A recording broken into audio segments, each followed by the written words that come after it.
Der Kreuztaler Bahnhof ist zum Kulturbahnhof avanciert. Ein Hingucker, die Bilder in der Halle.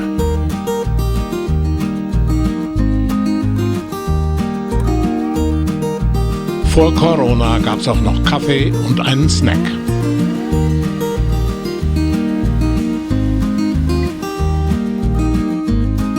Fahrkarten bekommt man jetzt in einer Agentur, wenn sie dann geöffnet hat.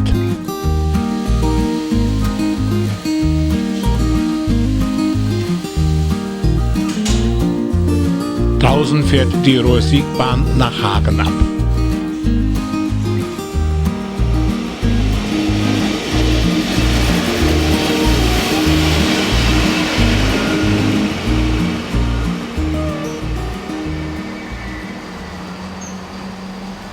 Wir aber wollen mit der Rothaarbahn fahren. Im denkmalgeschützten historischen Reiterstellwerk werden schon längst keine Weichen mehr gestellt. Von der Ruhr-Sieg-Strecke zweigt in Kreuztal die Rothaarbahn ab. In Erndtebrück schließt sich die obere Lahntalbahn an und in Birkelbach konnte man bis zum Zweiten Weltkrieg aus Nordhessen kommend über Altenhundem direkt ins Ruhrgebiet abkürzen. Vor dem Tunnel nach Heinsberg lag der Bahnhof Röspe. Der dortige Heimatverein hat Relikte der Bahn zusammengetragen. Die Portale des Tunnels nach Heinsberg sind zugemauert. Ein Rückzugsort für Fledermäuse. Doch wieder zurück nach Kreuztal. Die Rothaarbahn ist Teil der Kursbuchstrecke 443. Als Linie RB 93 wird sie von der Hessischen Landesbahn betrieben und beginnt schon in Betzdorf. Aufgrund des langen Laufweges führt das zu häufigen Verspätungen.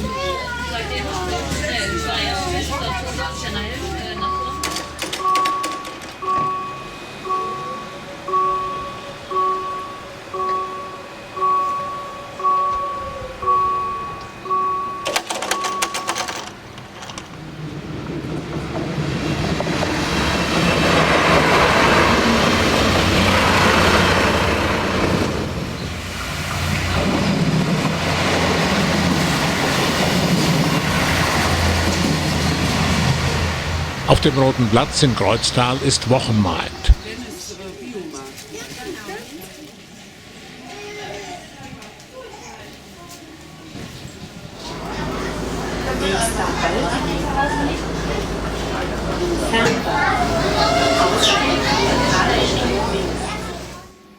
Bei Güterverkehr wird in Ferndorf Eisenbahn noch mit der Hand gemacht.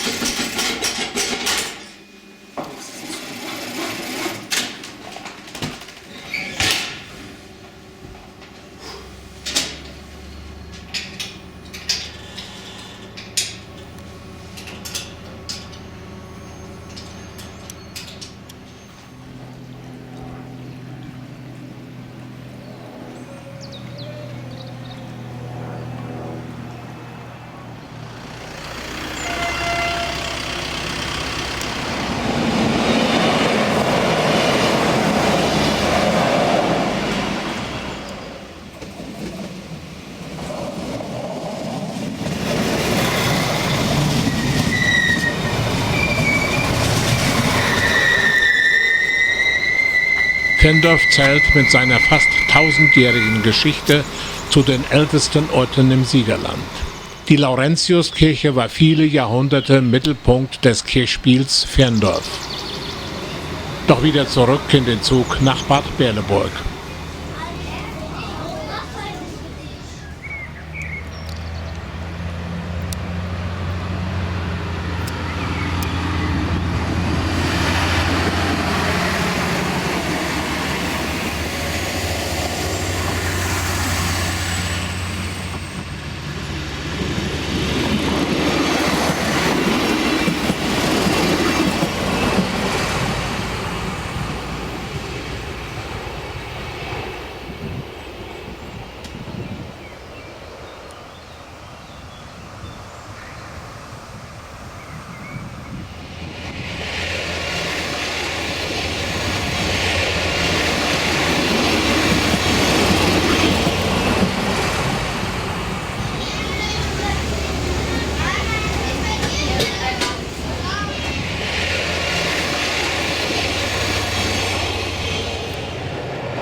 Beim Bedarfshalt Kredenbach fährt der Zug ohne Halt durch.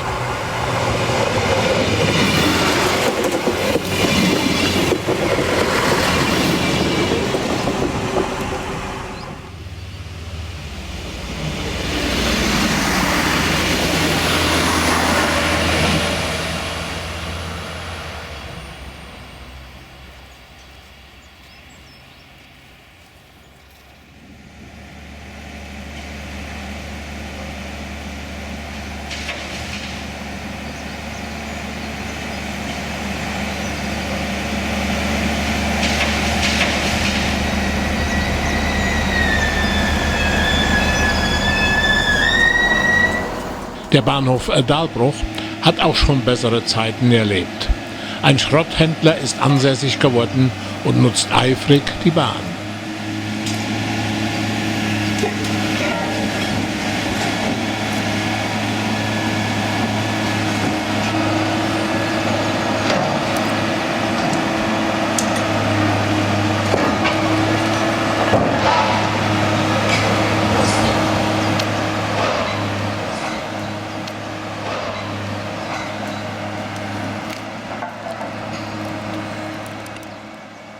Auch hier gibt es noch ein voll funktionsfähiges Stellwerk.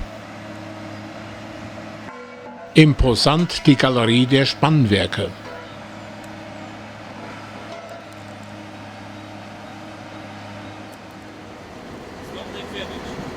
Nur noch bei Bedarf wird es gelegentlich einer seltenen Zugkreuzung genutzt.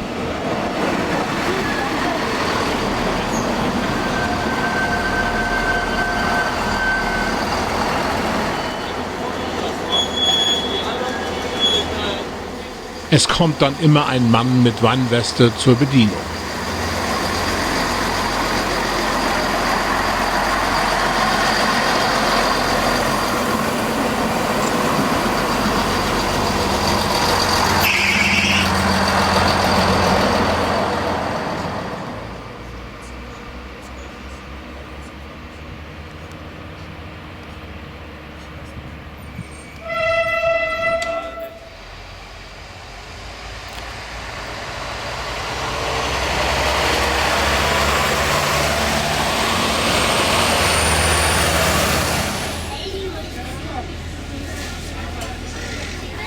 Auch Stift Keppel-Allenbach wurde zum Haltepunkt degradiert.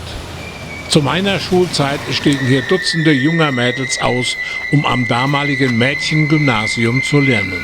Seit seiner Gründung vor fast 800 Jahren als Prämonstratenserinnenkloster kann es auf eine bewegte Geschichte zurückblicken. Es war frei weltliches Damenstift, Stiftsschule und Lehrerinnenseminar. Heute lernen Mädchen und Jungen zusammen.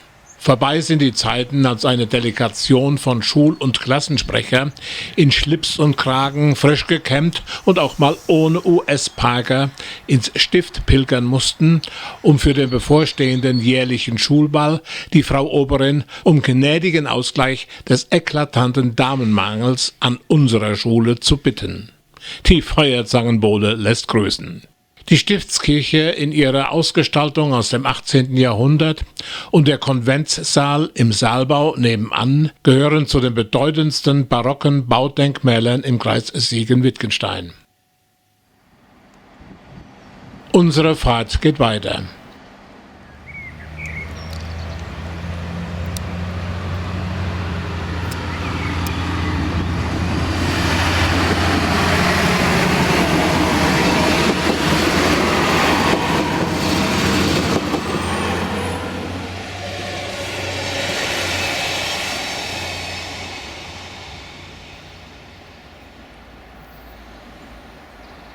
Hilchenbach am Fuße des Rothaargebirges ist erreicht. Hier kreuzen berg- und talwärts fahrende Züge. Noch zu Beginn unserer Dreharbeiten im Frühjahr 2019 war der Bahnhof besetzt. Und zwischen den Zügen im Ein-Stunden-Takt war immer noch Zeit, eine Fahrkarte zu verkaufen. Zugegeben, von der Straßenseite behinderten Stufen einen barrierefreien Zugang. Aber wären die Planer der Bahn nur einmal vor Ort gewesen, hätten sie gesehen, dass man von der Bahnsteigseite nicht mal die Füße hochzuheben braucht. Die ehemalige Gaststätte, in der zu meiner Schulzeit so mancher Groschen im Spielautomat verschwand, wäre ein idealer Ort für die Bahnagentur gewesen. Einfacher war es natürlich, eine Blechbude auf ein noch unbebautes Grundstück gegenüber zu setzen. Die Grundstückskosten hätten Umbau, Renovierung und Unterhaltung des historischen Bahnhofs auf Jahre amortisiert. Und so bleibt auch hier der Automat. Aber was soll's, es geht weiter.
In einer ruhigen Wohnsiedlung in der Nähe des Vormwalder Tunnels haben sich zwei sympathisch verrückte Eisenbahnfans, Vater und Sohn Deutebach, einen Traum erfüllt.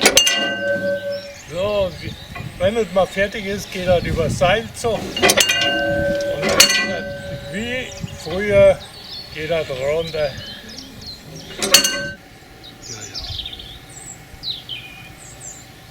Hier oben hatten wir früher Salat und Stachelbeeren und so weiter.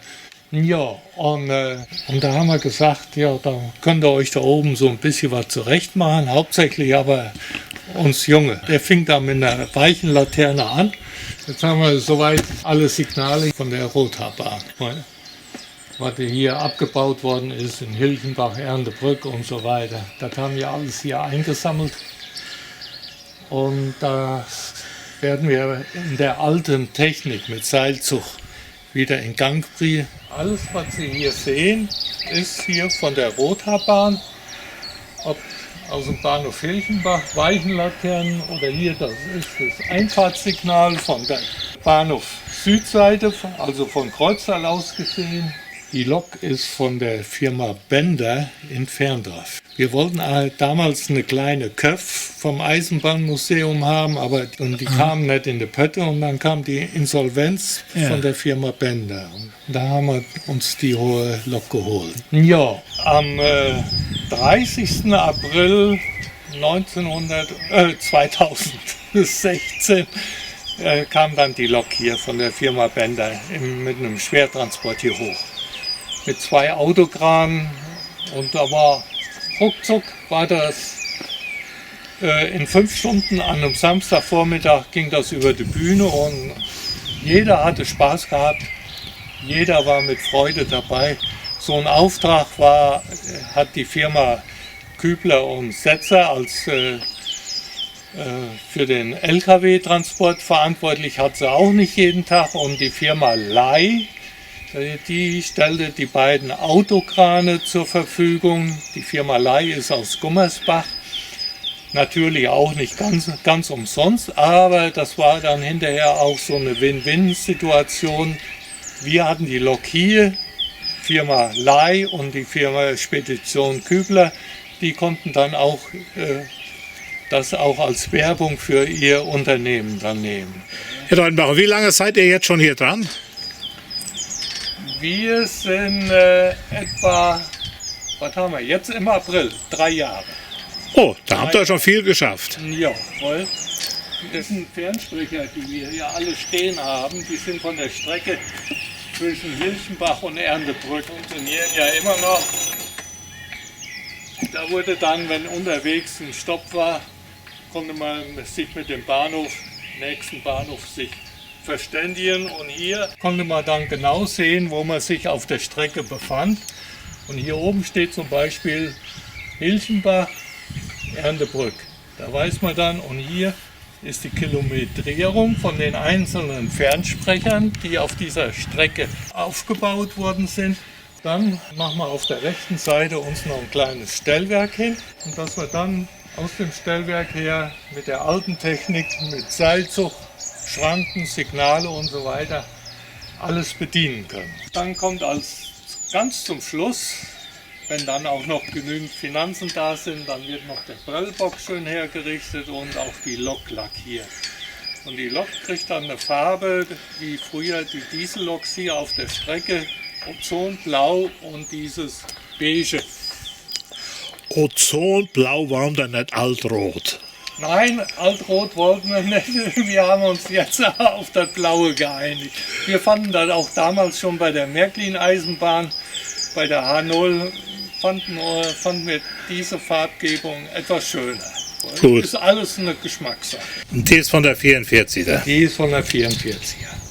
Richtig.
Auch vor dem Waldbahnhof passiert heute Mittag der Zug ohne Halt. Sonst ein beliebter Ausgangspunkt für Wanderungen auf dem Rothaarsteig.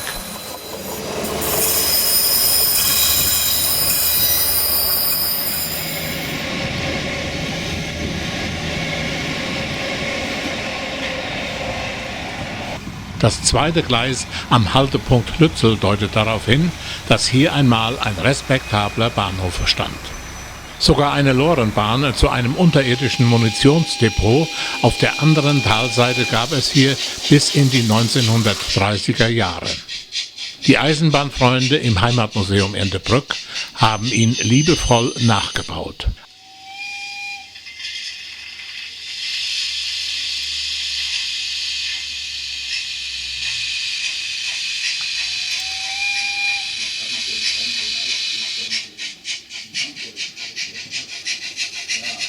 Aber allmählich verblassen die Erinnerungen und die Gegenwart hat uns wieder.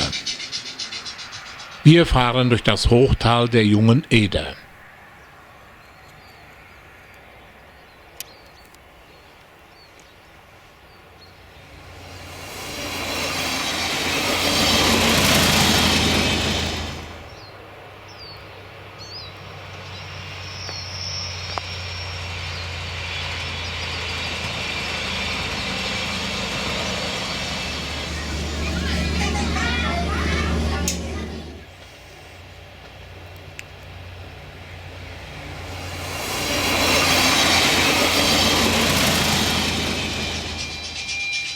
Und wieder ein Zeitsprung hinter Alten Teich. Kurz vor Erndtebrück zweigt das Anschlussgleis zu den Erndtebrücker Eisenwerken oben auf dem Hügel ab. Die Firma ist Spezialist für längsnahtgeschweißte Stahlrohre. Die Bleche werden mit der Bahn angeliefert, gebogen und die Längsnaht in einem besonderen Schweißverfahren zu maßgeschneiderten Rohren verarbeitet.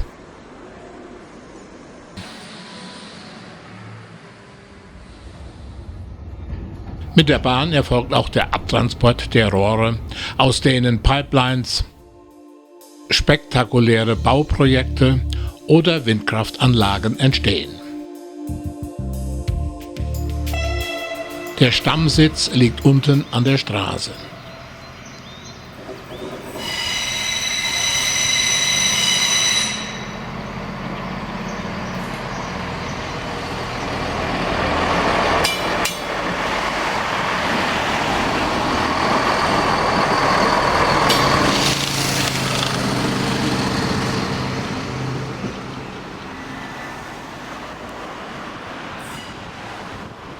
Die Rothaarbahn mutiert zur Straßenbahn.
Der Gegenzug steht schon abfahrbereit da.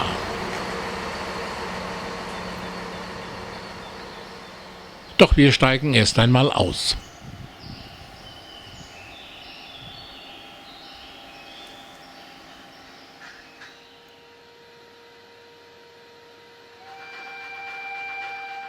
Endebrück war einst ein bedeutender Bahnknoten im Wittgensteiner Land.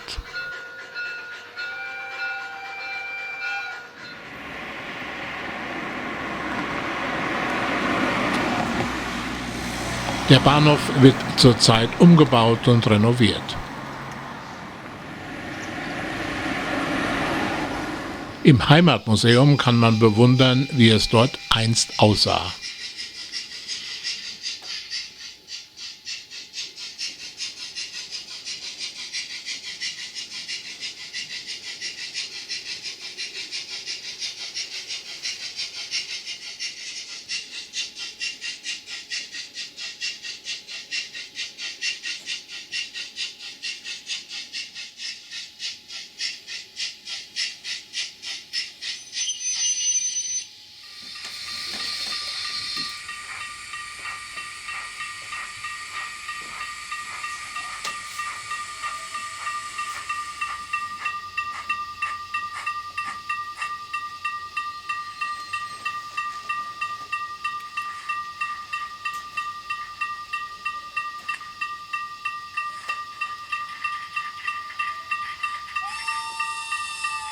Auch die Geschichte mit dem brennenden Güterwagen haben sie effektvoll dargestellt. Auch wie sich die Endebrücker Feuerwehr redlich mühte, ihn zu löschen. Etwa dort, wo im Modell der Güterwagen brannte, wurde dann ein kleiner Ablaufberg eingerichtet. Nur das Fundament des Abdrucksignals ist übrig geblieben.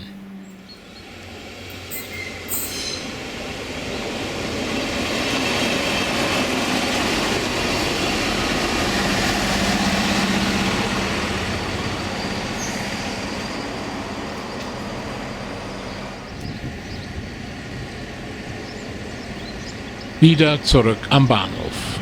Die Holzverladung ist in vollem Gange. Der Borkenkäfer war sehr fleißig und die Kreisbahn Siegen-Wittgenstein übernimmt den Abtransport.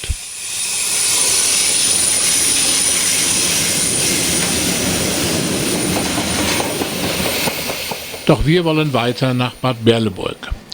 Von dort fährt der Gegenzug gerade ein.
Bis 1981 ging es mit der oberen Edertalbahn weiter Richtung Battenberg und Frankenberg. Doch das war einmal.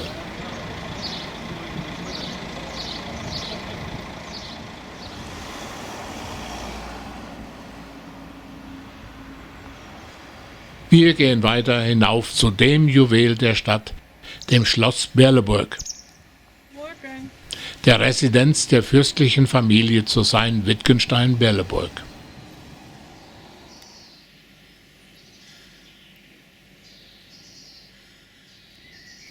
Sie lebt dort seit über 750 Jahren. Die verwandtschaftliche Nähe zum dänischen Königshaus beschert so manche überraschende Begegnung. Aber wieder mal nicht mit uns.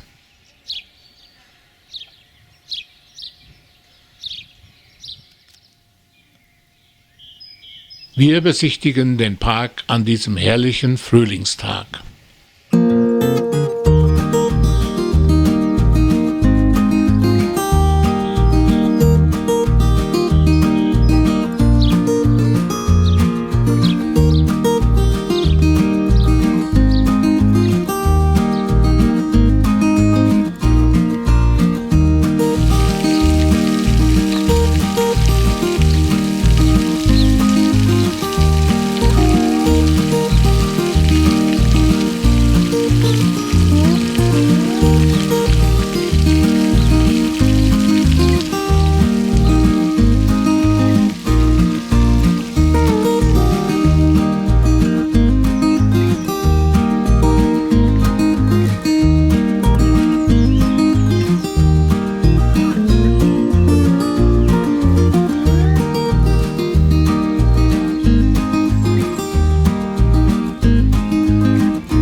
Wieder zurück am Bahnhof.